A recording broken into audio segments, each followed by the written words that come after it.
Dès l'annonce de l'alerte 1 à 11h dans le nord, les Calédoniens sont allés faire leurs provisions en vue du cyclone. Vers 14h, dans certaines communes, après de grosses averses, le temps s'était à nouveau calmé comme à Lifou, au centre du village, où le ciel est resté couvert.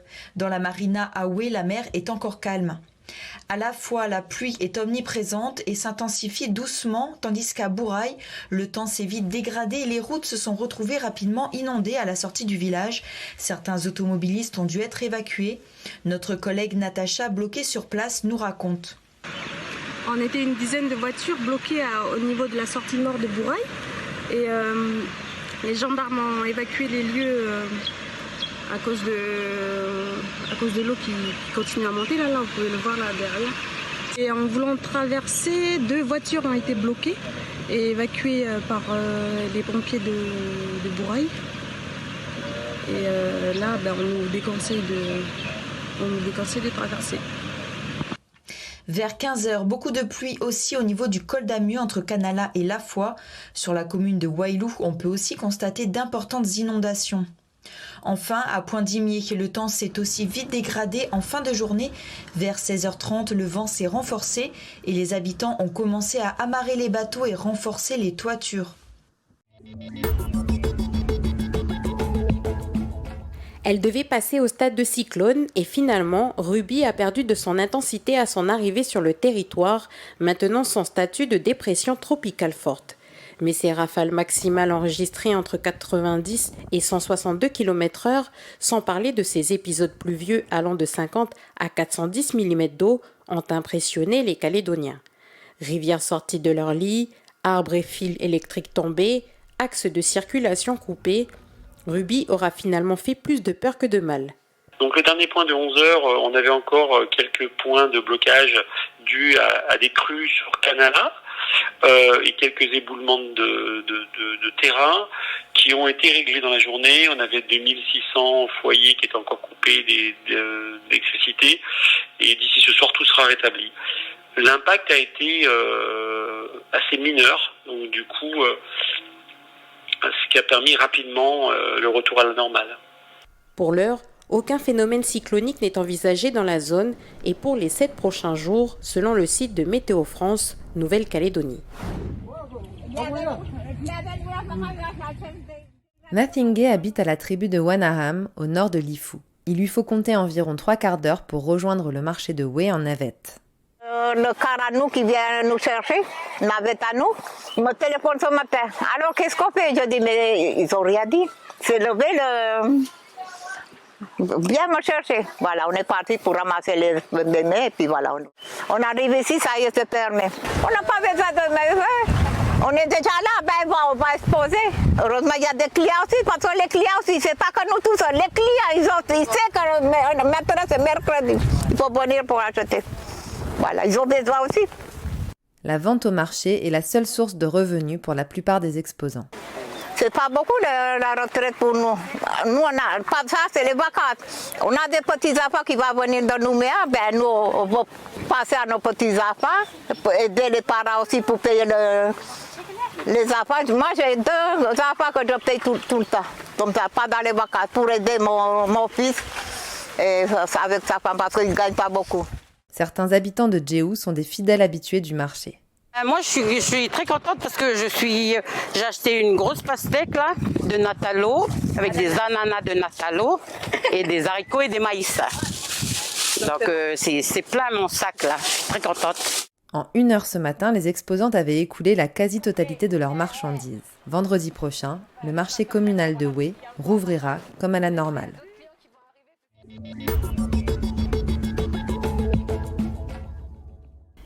La centrale pays verra-t-elle le jour? Rien n'est moins sûr. D'après la Chambre territoriale des comptes, l'institution a rendu son rapport sur NCE, la société chargée de réaliser ce projet imaginé de longue date. Surcoût, conflit d'intérêts, le document étrie la gestion d'NCE, qui est toujours incapable de présenter un projet concret. En 2016, la commande était plutôt simple, une grande centrale électrique de 200 MW pour alimenter le réseau public, mais surtout remplacer dans l'urgence celle de la SLN à Doniambo en fin de vie. Autour de la table, l'Agence calédonienne de l'énergie, Enercal, le distributeur de courant, et enfin la SLN qui joue sa survie dans ce remplacement de centrale.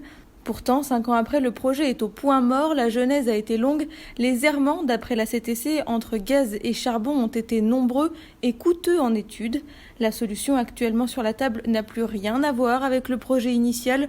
Oubliez l'idée d'une centrale pays, NCE penche pour une petite centrale sur une barge et Enercal pour la modernisation de la centrale de Prony Énergie, de demi-centrale qui coûterait la bagatelle de 120 milliards de francs, soit 2 fois plus que prévu. La solution de Centrale Pays n'avance pas en partie parce qu'Enercal s'est retiré du projet en l'état très coûteux pour le distributeur d'électricité. Si sur le fond NCE ne parvient pas à remplir sa mission, la société est aussi très coûteuse. La Chambre territoriale des comptes rapporte qu'en juin 2020, presque la moitié du budget prévu pour le projet avait été dépensé, dont presque 500 millions en études et 364 millions en frais de fonctionnement, malgré une équipe réduite.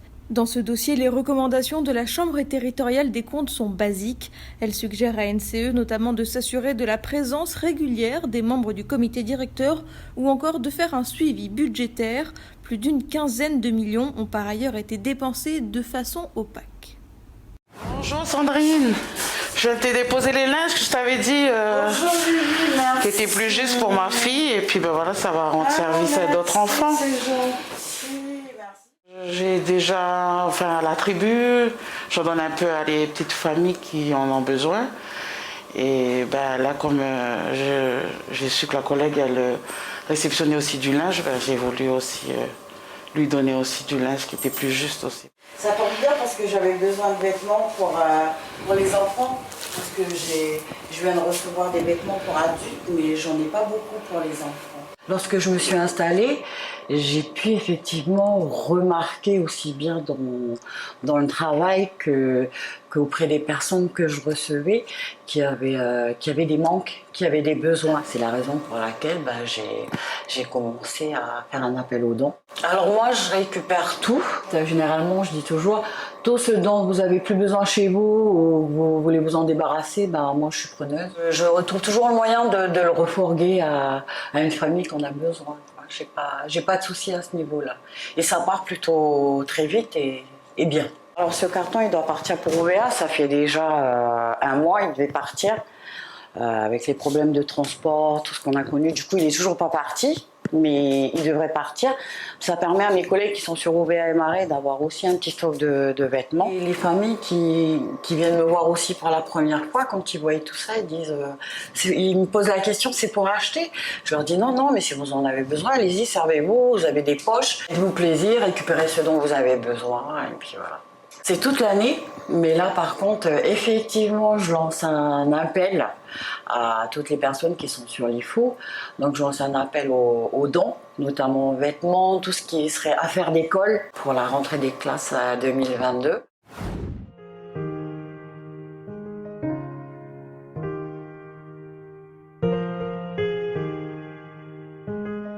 185 km de marche, plus de 450 plantes inventoriées, mais seulement 149 plantes ont été choisies pour donner vie au livret de la flore de Poum.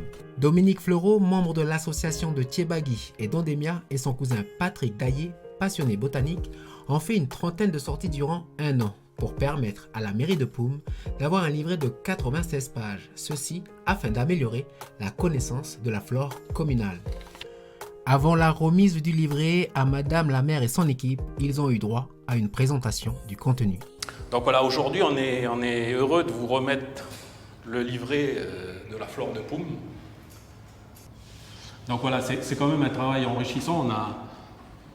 On a augmenté les connaissances.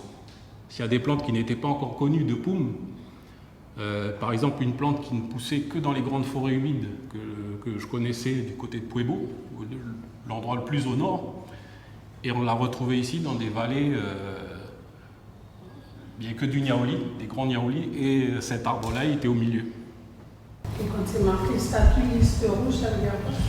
Ça veut dire que c'est une plante, là pour l'instant elle n'est pas répertoriée, s'il y a une catégorie, c'est que la plante a été évaluée sur la liste rouge de l'UICN mondiale. Comme le pictogramme de la liste rouge défini par un R, ce livret met en avant certaines légendes, comme le E pour les espèces endémiques, le M espèces micro-endémiques, le P espèces protégées, le C espèces conservées et le T espèces toxiques. Des légendes utiles pour connaître l'état de santé de la plante et surtout pour mieux la protéger. Donc le livret de la flore de Poum est disponible aujourd'hui en version PDF. C'est d'avoir ce livret interactif avec un site reconnu ici en Nouvelle-Calédonie. Ceci afin d'emmener un outil pédagogique aux classes de Poum. Un simple clic sur une des images d'une plante vous dirigera vers la fiche descriptive du site Endémia, un site de référence consacré à la faune et la flore de Nouvelle-Calédonie. Madame la maire, on est heureux de vous remettre ce livret sur la flore de Poum après un peu plus d'1 an de travail.